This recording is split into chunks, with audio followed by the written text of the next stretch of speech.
It's only one. Let's jump over here to this other topic. I don't know if you've seen this, but Stephen A. Smith. Oh shit. He talked about the NBA owners moving away from the term owner. Okay. So this is gonna be the first time we're gonna hear this together. So let me play this. Okay. It's my house. I own it. I don't own you, but I own it.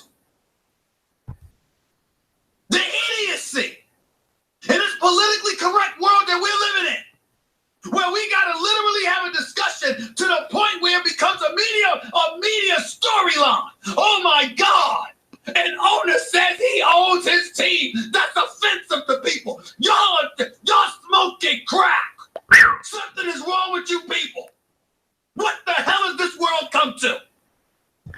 So that's Stephen A. Smith, in response to the NBA moving away from the term owner. He says, and I quote, "You people are smoking crack." Your thoughts? That's what I say, man. I might surprise you, but I agree with him. Woo! I don't Damn. The smoking crack part. Nah, I won't go that far because he says you people. I don't want to generalize this on a particular person or a group of people. But the fact that you change owners to whatever you're going to change it to, and you get that sensitive, but you still validate cops killing fucking kids in the street that happen to be black with hoodies on is ridiculous.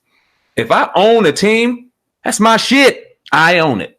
I'm not about to get loud and start screaming like Stephen A. just did. I'm not going to go down that lane. But I don't understand. Like, I'm not saying I own you, and especially in a league where you see the players having more power than any other. They still own them niggas. They own them because they signed them the contracts. And obviously, I'm not going to say they don't. They got, they could do a lot of things, but certain stuff they can't do. Certain things they can't say. It's a violation of that contract. You know what I'm saying? Who's telling LeBron to shut up and do anything? I mean, yeah. Who's telling LeBron? Whoever's signing that check. Remember, it's LeBron's check is being signed. It's like with Nike. If he, went out of bounds too far, they would pull them endorsements. We've seen people get endorsements pulled, a lot. This is the if thing. He went too far. This is the day and age where I like, and this is what I'm starting to like, especially in the NBA because of these guaranteed contracts and these endorsements. People are starting to say, "Fuck you! I don't care what you pull. Go ahead. I got more.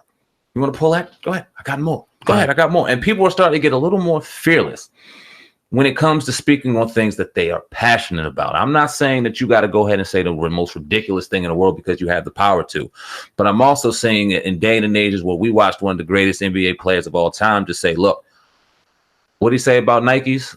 White kids wear Nikes too, or Jordans too, or something." He said like that toward that degree, and turned a blind eye to a lot of the issues that Michael Jordan would have been profoundly powerful by sitting by. And when we watch a LeBron James do it, taking the criticism that he does, I kind of defend a brother like that for being outspoken for something that he's passionate about. So I really like it. But when it comes to the ownership thing, of course, yeah, they you damn right. In the NFL, you got me. Oh yeah, they own your ass. I mean, yeah, Jerry Jones owned them balls. I don't have a problem.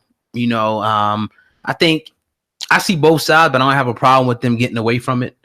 Just like I don't have a problem with, them getting away from the Redskins or something like that. I mean, anything that could have been, offensive, to a group of people.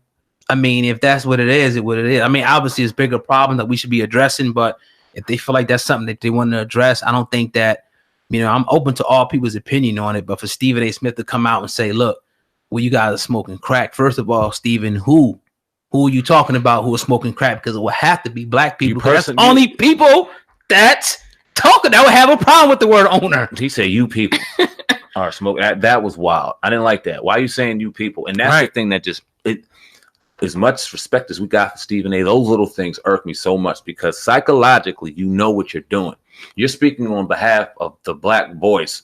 Yeah. Whether we want to say he's speaking for me, speaking with you or not. When you look at SportsCenter, when you look at Fox, when you look at there, Shannon Sharp, Stephen A., they're the black perspective on that sports channel at the time.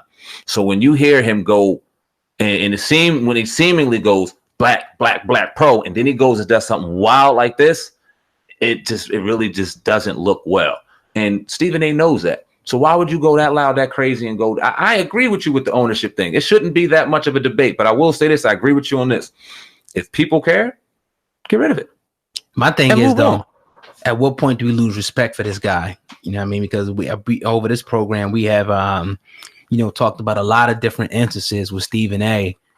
when he was in positions where we thought, okay, maybe, because, you know, growing up, he was a Philadelphia Inquirer writer, you know, spent a lot of time on Philly stations, giving his commentary on sports and other stuff. To see him each and every time we need him just to stand up for that black voice, for him to kind of, you know, for lack of a better word, buck dance, or misrepresent us. At what point do we say, okay, man, this dude may just be, you know, time to throw this guy away, proverbially? This is what I say, man, because I disagree with a lot of what he's doing now, but I still watch him. Yeah. So that's a fact. I want us to be able to really give him the benefit of the doubt and sit down and look at the man eye to eye and ask him eye to eye real man questions. Watched him our whole childhood, watched him our whole entire career. Had a lot of respect for him growing up. So you can say he's smoking crack? Say no.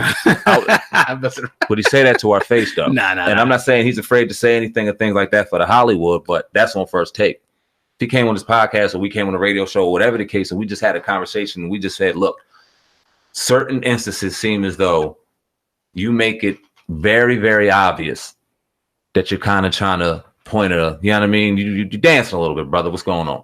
Right. Just like Charlamagne did when he was on First Take. He gave him Donkey of the Day.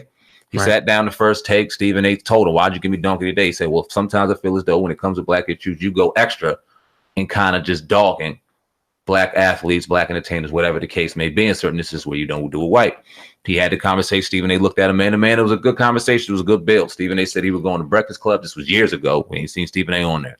So, but not to cut you off. You said the NBA, you wouldn't necessarily have a problem, but the NFL, you said, I heard you say that.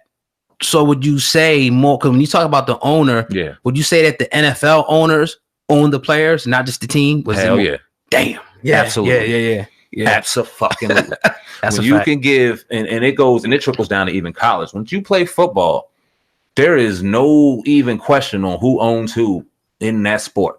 Period. And that's a sport that we love. But when you got people that don't even get guaranteed contracts, you don't know if you're going to get paid. You don't know this. You can't tell me Jerry Jones to own each and every. Soon as you put on that number, that's a docket number. And he owns 21. He owns 7. He owns 6. Go ahead and get your money. I'm not going to guarantee it because I own your ass. If you get hurt, I'm not paying you. Yeah. It's wild. Yeah, it definitely is. So, you know, that's our take on it, on this particular situation with Stephen A. Smith. Still love him.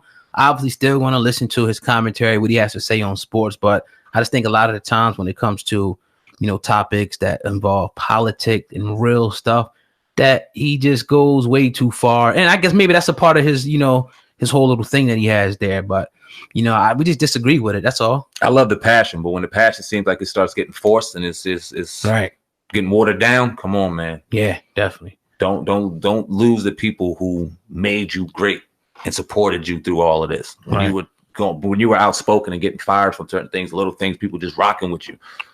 Just keep that. I mean, I know the bag is crazy now, so it is what it is. But. Yeah.